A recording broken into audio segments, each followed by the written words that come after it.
오늘은 디모데후서 3장 1절로 9절 말씀을 가지고 분별하라 돌아서라 라고 하는 제목으로 묵상 나눔하도록 하겠습니다. 함께 봉독하겠습니다.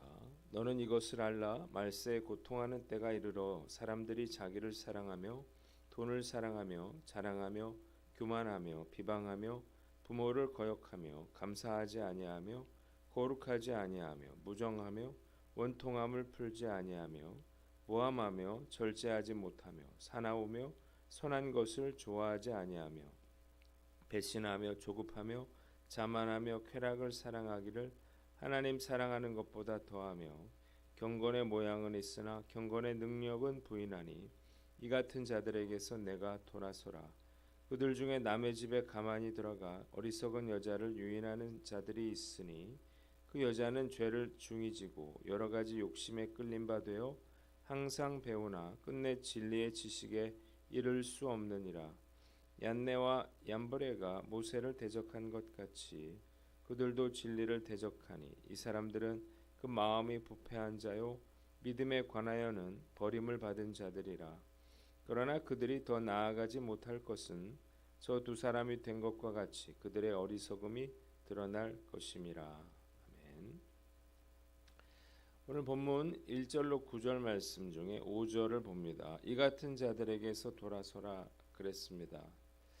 자, 먼저 1절로 4절은 말세의 특징에 대해서 나와 있습니다. 사도 바울은 디모데에게 말세에 고통하는 때가 이르면 다음과 같은 일이 벌어질 것이라 이렇게 말하고 있습니다.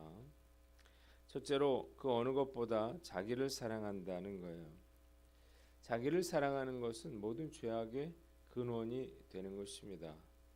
둘째로 돈을 사랑한다고 하는 것입니다. 사람들은 돈을 사랑하는데 돈이 자기가 원하는 것을 얻게 해주고 자기를 기쁘게 해주기 때문입니다. 세 번째, 2절로 4절 제멋대로 행동한다는 것입니다. 자랑하며 교만하며 부모를 거역하며 감사하지 않고 무정하며 원통함을 풀지 않고 모함하며 절제하지 못하며 사나우며 선한 것을 좋아하지 않고 배신하며 부모하며 자만한다 그랬습니다. 세 번째, 하나님보다 쾌락을 더 사랑한다고 하는 거예요. 4절에 사람들은 자기가 하고 싶은 대로 원하는 대로 하고 싶어 합니다. 그래서 하나님보다 쾌락을 더 사랑하게 되는 것입니다. 바울은 이같이 경건의 모양은 있으나 능력을 부인하는 자들에게서 돌아서라고 그렇게 경고하고 있는 것입니다. 두 번째는 5절로 9절 거짓 교사들의 미혹에 대해서 나와 있습니다. 당시 거짓 교사들은 남의 집에 들어가서 어리석은 여자들을 유혹해서 성적인 범죄를 저질렀습니다. 이런 여자들은 여러 가지 정욕에 이끌려 죄에 짓눌려 있고 배우기는 하지만 진리를 깨달을 수는 없었습니다. 또 이들은 모세를 대적했던 마술사인 얀네와 얀브레 가와 같이 진리를 배반했습니다. 이들은 마음이 부패하고 믿음에 낙오한 자들이며 어리석음이 드러날 자라 이렇게 말하고 있는 것입니다. 본문이 우리에게 주는 교훈이 있는데 절제하라는 것입니다. 사람들은 자신을 사랑하여 돈과 쾌락을 사랑하고 제멋대로 행동하고 있습니다. 문제는 이런 것들이 우리에게 기쁨을 가져다 주는 것이 아니라 오히려 고통을 가져다 준다고 하는 것입니다.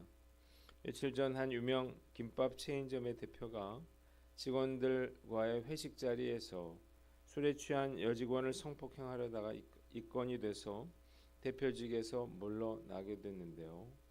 고생 끝에 쌓아 올린 부와 명예가 한순간에 추락하고 만 것입니다. 사람들이 그토록 좋아하는 돈과 쾌락이 모든 것을 빼앗아갈 수 있다고 하는 것입니다. 성공의 자리에서 추락하는 그러한 사람들을 보면서 제가 느끼는 것은 성공과 부와 명예를 누리는 것이 결코 쉽지 않다고 하는 것입니다. 돈이 많아지고 권력을 얻게 되고 인기를 얻게 되면 재미와 즐거움을 쫓다가 결국 죄를 짓고 파멸에 이르게 되는 것입니다.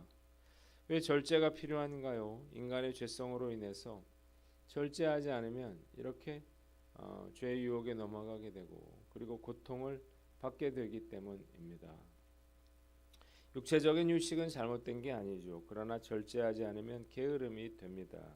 무언가를 소유하고자 하는 마음은 잘못된 게 아닌데 그러나 절제하지 못하면 탐심에 빠지게 됩니다. 먹는 것을 즐기는 것은 잘못된 게 아니에요. 그러나 절제하지 못하면 건강을 해치게 되는 것입니다. 인생을 즐기는 것은 잘못된 것이 아닌데 그러나 절제하지 못하면 정욕에 빠지게 되는 것입니다. 우리가 절제해야 될 것들이 있는데요. 첫째로 음식에 대한 절제입니다.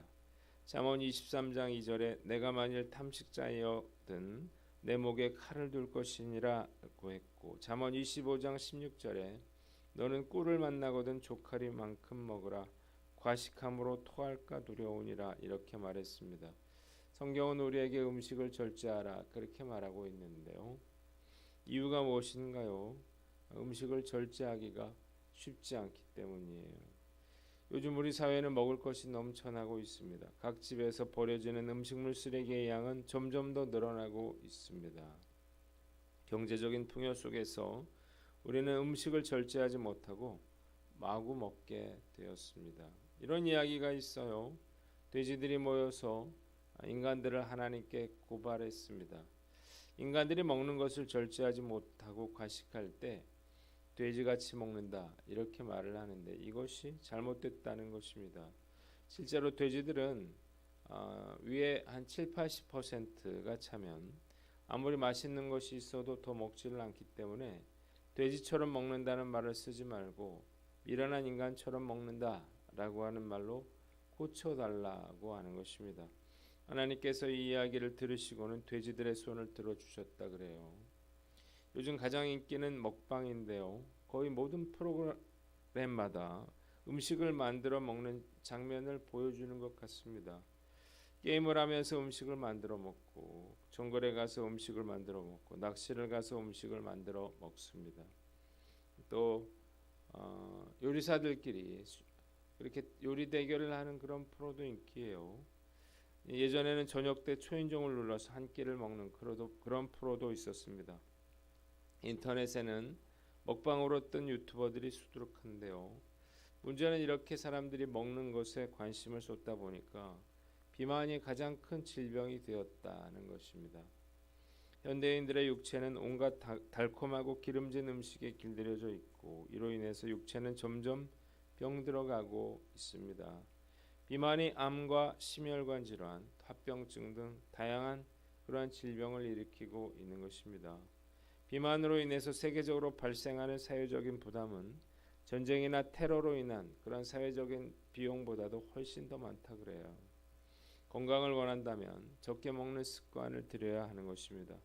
밥 먹고 고기 먹고 그리고 술 마시고 디저트에 간식까지 챙겨 먹다 보면 결국 몸에 이상이 생길 수밖에 없죠. 음식 앞에 절제력을 잃고 혀끝의 맛에 굴복하면 결국 몸이 망가질 수밖에 없는 것입니다.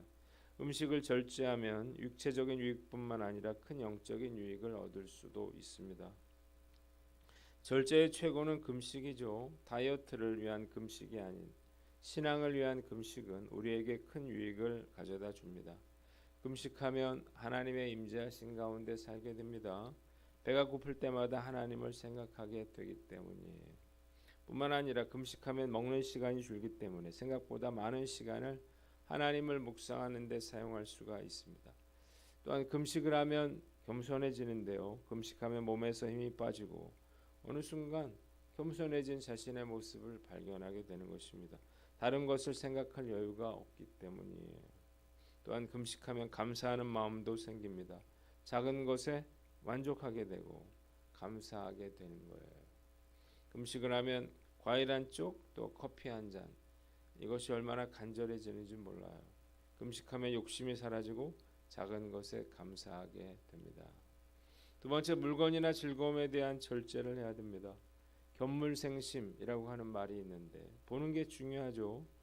보게 되면 싸다고 필요하지도 않은 것들을 마구 구입하게 됩니다. 평소에 습관적으로 인터넷 쇼핑을 한다면 보는 것 이것을 절제해야 합니다. 또한 즐기는 것에서도 절제를 해야 되는데 놀러 가는 것도 줄여보고 게임도 줄이든지 하지 말아보고 술 마시는 분들은 절주에 도전해보고 TV나 미디어를 잠시 중단하는 미디어 금식도 필요합니다. 이런 것들이 우리를 하나님으로부터 멀어지게 만들기 때문입니다. 세 번째, 잠에 대한 절제인데요. 잠을 못 자서 피곤한 것으로 착각하는 그런 분들이 있습니다. 잠은 시간보다 깊이가 중요해요. 새벽 기도를 습관으로 삼는다면 적은 시간에도 깊이 잠들 수가 있습니다. 그리고 오히려 시간의 여유가 생깁니다. 당연한 이야기 같지만 잠을 절제할 수 있는 사람, 게으름을 극복할 수 있게 됩니다. 아이러니하게도 인간은 절제할 때 최대의 만족을 얻게 되는 것입니다. 많이 먹을수록 힘들고 욕심을 부릴수록 만족은 사라지며 너무 많이 자면 더 피곤한 법이에요. 소중한 것을 얻으려면 절제하는 용기가 필요합니다. 그러나 절제의 열매는 저절로 생기지 않죠. 절제가 내 삶에 뿌리 내리기 위해서는 철저한 자기관리와 훈련이 필요한 것입니다. 에드워드 웰치 교수는 절제는 조금만 더와의 싸움이라 이렇게 말했습니다. 절제할 수 있는 사람만이 충동에 사로잡히거나 지배당하지 않는 것입니다. 우리에게는 누릴 수 있는 자유가 있지만 자유가 방종이 되지 않도록 하기 위해서는 절제할 줄 알아야 하는 것입니다. 인간은 제멋대로가 아니라 하나님께 순종할 때 행복을 느끼게 되는 것입니다. 소설가 공지영 씨가 수도원기행이라고 하는 책에서 이런 이야기를 했습니다. 처음에 나는 소설가가 되면 행복해질 거라 생각했다. 그래서 나는 소설가가 되었다. 그리고 그 다음에는 유명해지면 행복할 거라 생각했다. 그런데 나는 우연히 그리고 운이 좋아서 유명해졌다. 그 다음에는 당연히 돈 걱정이 없어지면 행복할 거라 생각했다. 생활비를 다 쓰고 나서도 통장에 늘 100만 원만 있다면 아무 걱정이 없을 것 같았다. 1994년 여름 내가 낸 3권의 책이 베스트셀러에 올랐다. 그러니 돈도 생겼다. 이제 100만 원이 아니라 하룻밤을 자고 나면 통장으로 수천만 원의 인세가 들어오기 시작했다. 그러나 나는 전혀 행복하지 않았다. 그토록 원하던 돈과 명예가 그리고 많은 인터뷰가 있었지만 그런 것들이 나를 행복하게 만들지 못했다. 그제서야 그런 것들이 나에게 아무 쓸모가 없는 것인 줄을 알게 되었다. 그 쉬운 깨달음 하나를 얻기 위해서 나는 청춘과 상처를 지불해야만 했던 것이다. 괴테의 말대로 가진 것이 많다는 것은 그 뜻을 깨닫지 못하는 사람에게는 하나의 무거운 짐일 뿐이라는 것을 알게 되었다. 그런 깨달음에 이르기까지 걸린 시간이 18년이었다. 나는 더 이상 지체하지 않고 하나님께 돌아가기로 했다. 그리고 하나님 앞에 무릎을 꿇고 주님 항복합니다 라고 말했다. 우리말이 참 이상하기도 하다. 항복과 행복, 획 하나의 차이가 있을 뿐이지만 주님께 항복할 때에 행복을 누리게 되었음을 고백하지 않을 수 없다 라고 말했습니다. 정말 맞는 이야기가 아닐 수 없죠. 저도 나름 절제하려고 노력을 해왔는데 절제하지 못하면 고통을 당하게 되기 때문입니다. 원하는 것을 얻고 하고 싶은 대로 행동하는 것, 이것이 오히려 나에게 고통을 가져다 준다는 사실을 알고 절제를 통해 만족과 행복을 빼앗기지 않는 저와 여러분들 되시기를 주님의 이름으로 축원합니다. 기도하겠습니다. 하나님 아버지, 철저한 그러한 절제를 통해서 우리가 진정한 행복을 누리며 살게 하여 주시옵소서.